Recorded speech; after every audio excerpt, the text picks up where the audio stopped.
Saudara-saudari terkasih di dalam Tuhan Yesus Kristus, semoga kita semua dalam keadaan sehat bersama keluarga.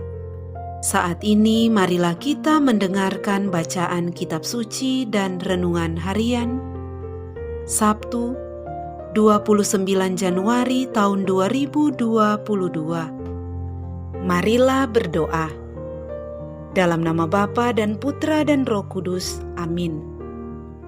Allah Bapa yang penuh kasih, pada saat ini kami akan membaca dan merenungkan firman-Mu.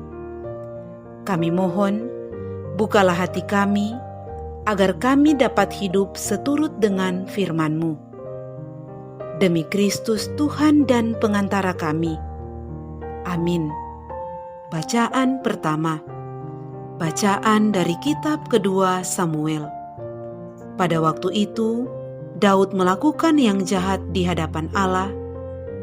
Ia mengambil istri Uria menjadi istrinya. Maka Tuhan mengutus Natan kepada Daud. Natan datang kepada Daud dan berkata kepadanya, "Ada dua orang dalam suatu kota, yang seorang kaya, yang lain miskin. Si kaya mempunyai sangat banyak kambing domba dan lembu sapi. Si miskin tidak mempunyai apa-apa selain seekor anak domba betina yang masih kecil, yang dibeli dan dipeliharanya. Anak domba itu menjadi besar bersama dengan anak-anak si miskin, makan dari suapannya, minum dari cawannya, dan tidur di pangkuannya, seperti seorang anak perempuan baginya. Pada suatu hari, orang kaya itu mendapat tamu. Ia merasa sayang mengambil seekor dari kambing domba atau lembunya untuk dimasak bagi pengembara yang datang kepadanya itu. Maka ia mengambil anak domba betina kepunyaan si miskin itu dan memasaknya bagi orang yang datang kepadanya itu. Lalu Daud menjadi sangat marah karena orang itu, dan ia berkata kepada Natan, "Demi Tuhan yang hidup, orang yang melakukan itu harus dihukum mati. Anak domba betina itu harus dibayar gantinya 4 kali lipat, karena orang yang melakukan hal itu tidak kenal belas kasihan." Kemudian berkatalah Natan kepada Daud, "Engkaulah orang itu. Beginilah sabda Tuhan Allah Israel. Pedang tidak akan menyingkir dari keturunanmu sampai selamanya, karena engkau telah menghina aku dan mengambil istri Uria orang Het itu untuk menjadi istrimu. Beginilah sabda Tuhan. Malapetaka yang datang dari kaum keluargamu sendiri akan kutimpakan ke atasmu. Aku akan mengambil istri-istrimu di depan matamu dan memberikannya kepada orang lain, dan orang itu akan tidur dengan istrimu di siang hari. Engkau telah melakukannya secara tersembunyi, tetapi aku akan melakukan hal itu di depan seluruh Israel secara terang-terangan." Lalu berkatalah Daud kepada Natan, "Aku sudah berdosa kepada Tuhan." Dan Natan berkata kepada Daud, "Tuhan telah menjauhkan dosamu itu. Engkau tidak akan mati. Walaupun demikian, pastilah anak yang lahir bagimu itu akan mati, karena dengan perbuatan itu engkau sangat menista Tuhan." Kemudian pergilah Natan pulang ke rumahnya. Tuhan mencelakakan anak yang dilahirkan bekas istri Uria bagi Daud sehingga sakit. Lalu Daud memohon kepada Allah bagi anak itu. Ia berpuasa dengan tekun, dan apabila ia masuk ke dalam, semalam-malaman ia berbaring di tanah. Maka datanglah para tua-tua yang ada di rumahnya untuk meminta ia bangun dari lantai. Tetapi Daud tidak mau, juga ia tidak makan bersama-sama dengan mereka. Demikianlah sabda Tuhan. Syukur kepada Allah. Bacaan Injil. Inilah Injil suci menurut Markus. dimuliakanlah Tuhan. Pada suatu hari, ketika hari sudah petang, Yesus berkata kepada murid-muridnya, "Marilah kita bertolak ke seberang." Mereka meninggalkan orang banyak yang ada di sana lalu bertolak dan membawa Yesus dalam perahu itu di mana ia telah duduk, dan perahu-perahu lain pun menyertai dia. Lalu mengamuklah taufan yang sangat dahsyat, dan ombak menyembur masuk ke dalam perahu, sehingga perahu itu mulai penuh dengan air. Pada waktu itu, Yesus sedang tidur di buritan di sebuah tilam.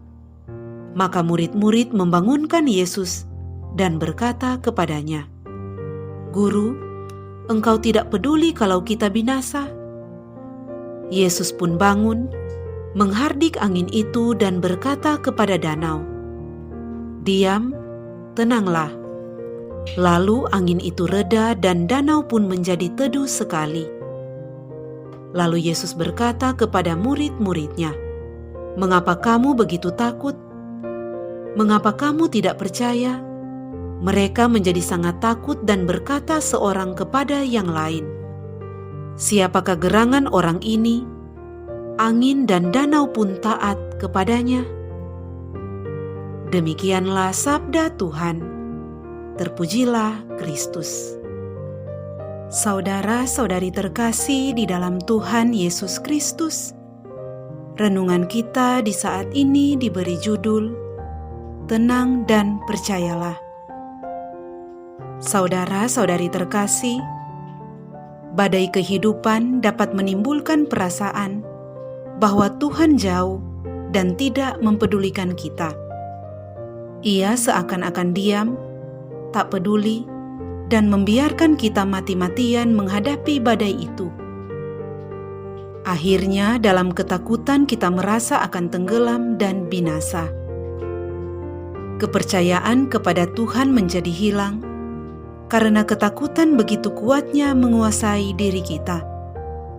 Perhatian kita difokuskan kepada badai permasalahan yang sedang berkecamuk, sehingga kita melupakan kehadiran Allah di tengah-tengah kehidupan kita. Saudara-saudari terkasih, dalam Injil hari ini dikisahkan Tuhan Yesus yang mengajak murid-muridnya untuk menyeberang ke seberang danau pada waktu hari sudah petang. Ia bersama murid-muridnya berada di perahu yang sama menyeberangi danau.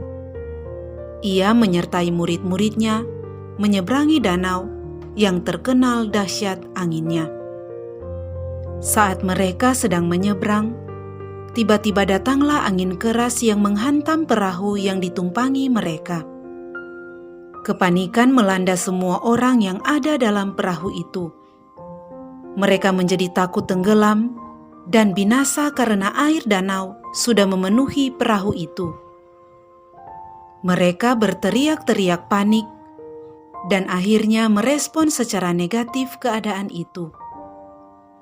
Saudara-saudari terkasih, ketakutan yang berlebihan bisa membuat kita tidak percaya kepada Tuhan yang menyertai kehidupan kita. Fokus kita hanya pada masalah yang sedang berkecamuk saja dan bukan pada kuasanya. Dalam kehidupan ini, sering kita menghadapi badai kehidupan, kesulitan hidup, tantangan hidup. Kita sering kurang meminta Tuhan untuk ikut campur tangan dalam badai kehidupan yang kita alami. Kita sering merasa bahwa kita mampu dan berusaha menyelesaikan dengan kekuatan kita sendiri. Kadang juga, dalam menghadapi kesulitan hidup, kita tidak percaya kalau Tuhan mampu menyelesaikannya bagi kita. Melalui bacaan Injil hari ini, Tuhan Yesus menegur kita semua bahwa dalam badai sekeras apapun yang kita alami, marilah kita selalu mempercayakan hidup kita kepadanya. Tuhan Yesus meminta kita untuk diam, tenang, dan percayalah. Berdoalah, percayalah, dan lihatlah. Ia selalu menyertai kita. Ia akan menolong kita dan menyelesaikannya bagi kita. Marilah berdoa. Allah Bapa yang Maha Pengasih, melalui Yesus Kristus Putra-Mu, Engkau telah menganugerahkan iman kepada kami. Semoga kami setia beriman dan percaya kepadamu, serta tekun melaksanakan sabda Putra-Mu, sebab Dialah Tuhan dan pengantara kami. Amin. Dalam nama Bapa dan Putra dan Roh Kudus. Amin.